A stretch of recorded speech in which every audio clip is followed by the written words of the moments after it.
A little more than a century after Joseph Smith fell victim to the violence and mania that he had helped to unleash, another prophetic voice was raised in the United States. A young black pastor named Dr. Martin Luther King began to preach that his people, the descendants of the very slavery that Joseph Smith and all other Christian churches had so warmly approved, should be free. It is quite impossible, even for an atheist like myself, to read his sermons or watch recordings of his speeches without profound emotion of the sort that can sometimes bring genuine tears. Dr. King's letter from Birmingham jail, written in response to a group of white Christian clerics who had urged him to show restraint and patience, in other words, to know his place, is a model of polemic. Icily polite and generous-minded, it still breathes with an unquenchable conviction that the filthy injustice of racism must be borne no longer. Taylor Branch's magnificent 3-volume biography of Dr. King is successively titled Parting the Waters, Pillar of Fire, and At Canaan's Edge, and the rhetoric with which King addressed his followers was designed to evoke the very story that they all knew best, the one that begins when Moses first tells Pharaoh to let my people go. In speech after speech he inspired the oppressed and exhorted and shamed their oppressors. Slowly the embarrassed religious leadership of the country moved to his side. Rabbi Abraham Heschel asked, "Where in America today do we hear a voice like the voice of the prophets of Israel?" Martin Luther King is a sign that God has not forsaken the United States of America. Most eerie of all, if we follow the Mosaic narrative, was the sermon that King gave on the last night of his life. His work of transforming public opinion and shifting the stubborn Kennedy and Johnson administrations was almost done, and he was in Memphis, Tennessee, to support a long and bitter strike by the city's ground-down garbage collectors, on whose placards appeared the simple words, "I am a man." In the pulpit at Mason Temple, he reviewed the protracted struggle of the past years and then very suddenly said, "But it doesn't matter with me now." There was silence until he went on, "Because I've been to the mountain top and I don't mind. Like anybody, I would like to live a long life. Longevity has its place. But I'm not concerned about that now. I just want to do God's will, and He's allowed me to go up the mountain, and I've looked over, and I've seen the Promised Land. And I may not get there with you, but I want you to know tonight that we as a people will get to the Promised Land." Nobody who was there that night has ever forgotten it, and I dare say the same can be said for anyone who views the film that was so fortunately taken of that transcendent moment. The next best way of experiencing this feeling at second hand is to listen to how Nina Simone sang, that same terrible week, "The King of Love is Dead." The entire drama has the capacity to unite elements of Moses on Mount Nebo with the agony in the Garden of Gethsemane. The effect is scarcely diminished even when we discover that this was one of his favourite sermons, and one that he had delivered several times before, and into which he could slip as occasion demanded. But the examples King gave from the books of Moses were, fortunately for all of us, metaphors and allegories. His most imperative preaching was that of non-violence. In his version of the story, there are no savage punishments and genocidal bloodlettings, nor are there cruel commandments about the stoning of children and the burning of witches. His persecuted and despised people were not promised the territory of others, nor were they incited to carry out the pillage and murder of other tribes. In the face of endless provocation and brutality, King beseeched his followers to become what they for a while truly became, the moral tutors of America and of the world beyond its shores. He in effect forgave his murderer in advance. The one detail that would have made his last public words flawless and perfect would have been an actual declaration to that effect. But the difference between him and the prophets of Israel could not possibly have been more marked. If the population had been raised from its mother's knee to hear the story of Xenophon's Anabasis, and the long, wearying, dangerous journey of the Greeks to their triumphant view of the sea, that allegory might have done just as well. As it was, though, the good book was the only point of reference that everybody had in common. Christian reformism arose originally from the ability of its advocates to contrast the Old Testament with the New. The cobbled-together ancient Jewish books had an ill-tempered and implacable and bloody and provincial God, who was probably more frightening when he was in a good mood, the classic attribute of the dictator. Whereas the cobbled-together books of the last 2,000 years contained handholds for the hopeful, and references to meekness, forgiveness, lambs and sheep, and so forth. This distinction is more apparent than real, since it is only in the reported observations of Jesus that we find any mention of hell and eternal punishment. The God of Moses would brusquely call for other tribes, including his favourite one, to suffer massacre and plague and even extirpation, but when the grave closed over his victims he was essentially finished with them, unless he remembered to curse their succeeding progeny. Not until the advent of the Prince of Peace do we hear of the ghastly idea of further punishing and torturing the dead. First presaged by the rantings of John the Baptist, the Son of God is revealed as one who, if his milder words are not accepted straight away, will condemn the inattentive to everlasting fire. This has provided texts for clerical sadists ever since, and features very lip-smackingly in the tirades of Islam.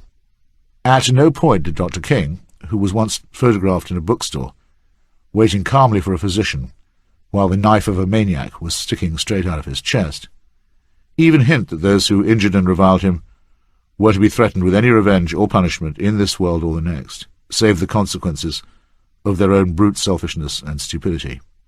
And he even phrased that appeal more courteously than, in my humble opinion, its targets deserved. In no real as opposed to nominal sense, then, was he a Christian.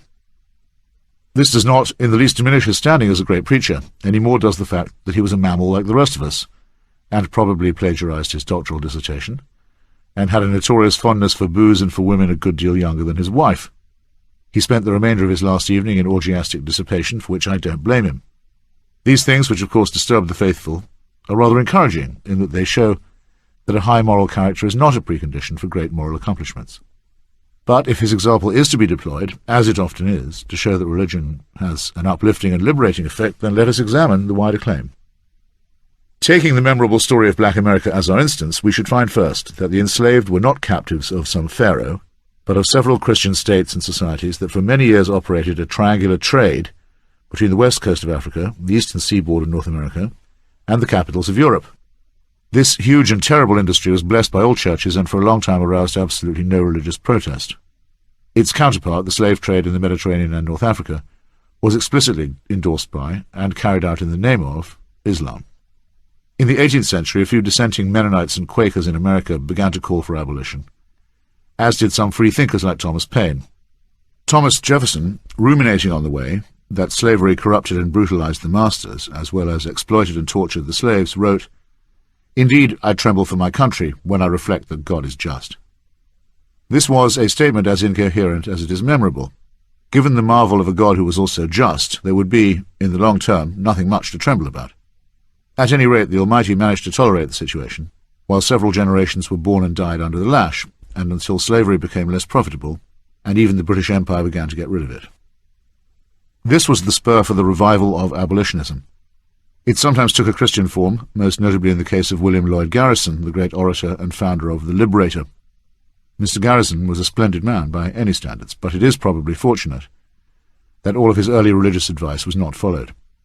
He based his initial claim on the dangerous verse from Isaiah that calls on the faithful to come out and be separated.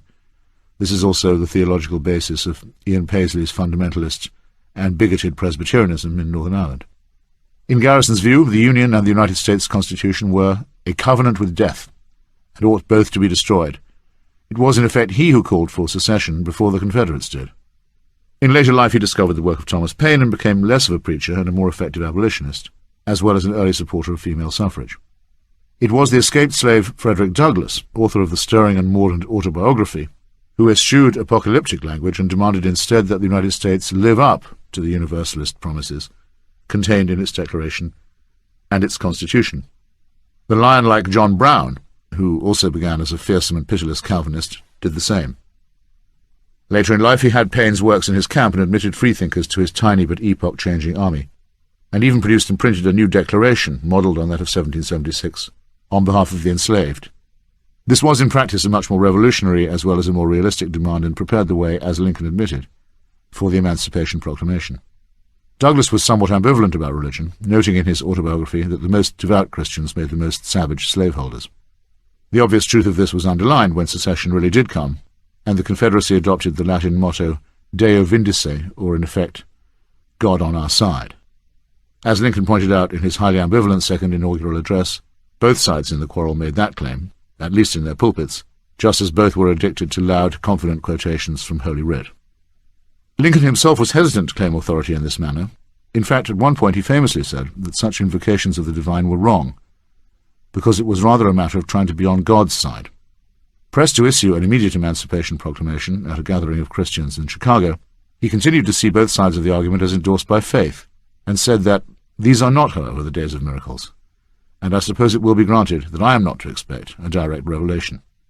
This was neatly evasive, yet when he finally did nerve himself to issue the proclamation, he told the remaining waverers that he had promised himself to do so, on condition that God gave victory to the Union forces at Antietam. On that day, the largest ever number of deaths on United States soil was recorded. So it is possible that Lincoln wanted somehow to sanctify and justify that appalling carnage. This would be a noble enough thing until one reflects that on the same logic, the same carnage decided the other way would have postponed the freeing of the slaves.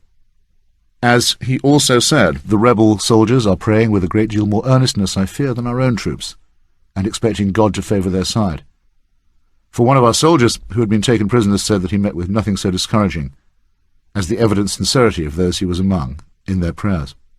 One more bit of battlefield luck for the grey uniforms at Antietam, and the President might have become worried that God had deserted the anti-slavery cause altogether. We do not know Lincoln's private religious beliefs. He was fond of references to Almighty God, but he never joined any church, and his early candidacies were much opposed by clergymen. His friend Herndon knew that he had read Paine and Volney and other freethinkers very closely, and formed the opinion that he was privately an outright unbeliever. This seems improbable. However, it would also be inaccurate to say that he was a Christian. Much evidence supports the view that he was a tormented skeptic with a tendency to deism.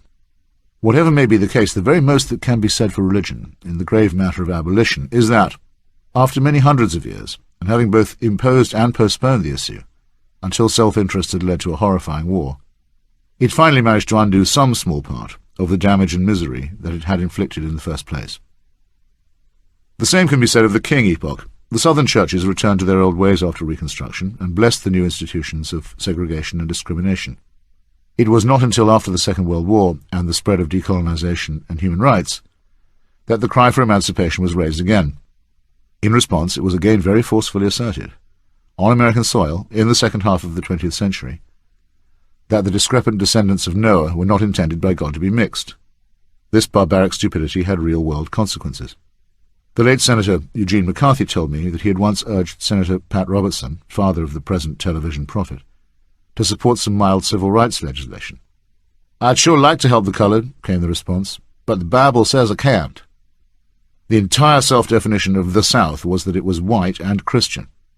This is exactly what gave Dr. King his moral leverage, because he could outpreach the rednecks. But the heavy burden would never have been laid upon him if religiosity had not been so deeply entrenched to begin with.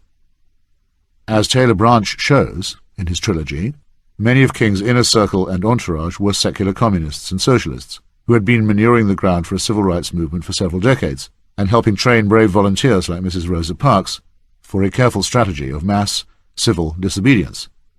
And these atheistic associations were to be used against King all the time, especially from the pulpit.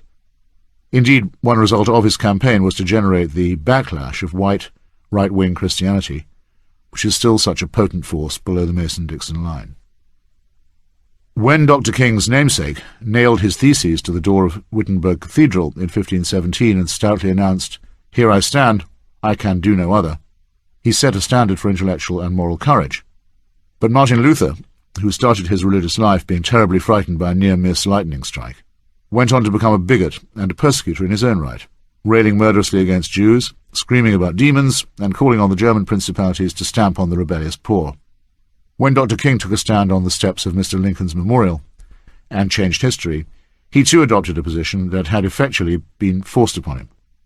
But he did so as a profound humanist, and nobody could ever use his name to justify oppression or cruelty. He endures for that reason, and his legacy has very little to do with his professed theology. No supernatural force was required to make the case against racism. Anybody, therefore, who uses the King legacy to justify the role of religion in public life must accept all the corollaries of what they seem to be implying. Even a glance at the whole record will show, first, that, person for person, American freethinkers and agnostics and atheists come out the best. The chance that someone's secular or free-thinking opinion would cause him or her to denounce the whole injustice was extremely high. The chance that someone's religious belief would cause him or her to take a stand against slavery and racism was statistically quite small. But the chance that someone's religious belief would cause him or her to uphold slavery and racism was statistically extremely high, and the latter fact helps us to understand why the victory of simple justice took so long to bring about.